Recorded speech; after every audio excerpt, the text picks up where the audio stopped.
bandita, otro video más de la RC200 de Itálica. Y recuerda, si eres nuevo, suscríbete, activa tu campanita para que te lleguen las notificaciones de mis videos, ¿sale? Ok, y checa mis demás videos, ¿vale? En esta ocasión vamos a checar lo que es su salpicadera delantera, que al parecer hemos descubierto el error.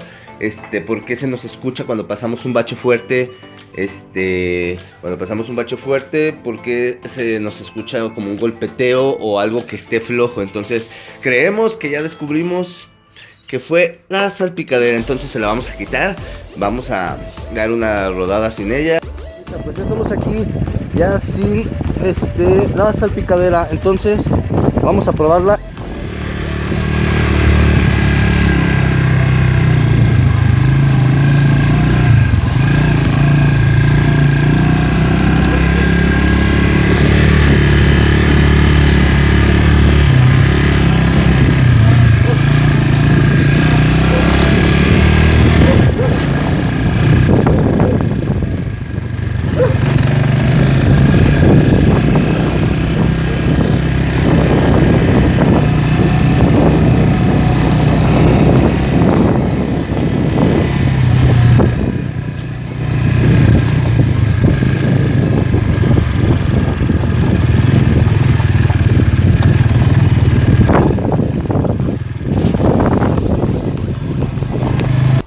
Bandita, una vez hecha la prueba correspondiente a nuestra RC200 y habiéndole quitado lo que es su salpicadera, llegué a la conclusión de que el ruido que se escucha en nuestra motocicleta cuando pasamos un bache o algún tope es la salpicadera. Entonces los invito a que comenten abajo del video y me ayuden a buscar una solución para que ya no se escuche ese ruido que provoca cuando pasamos un bache.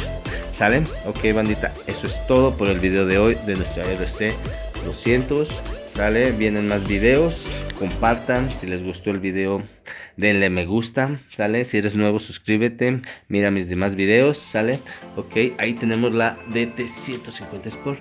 Ya me lo toca su primer servicio, ¿sale? Luego le haremos su primer servicio a la otra motocicleta, ¿sale?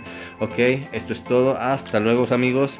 Ok, ay, no les había presumido bien tal sus tapones que le compré de punta. Sale pues, hasta luego. Eso es todo del video de la RC200.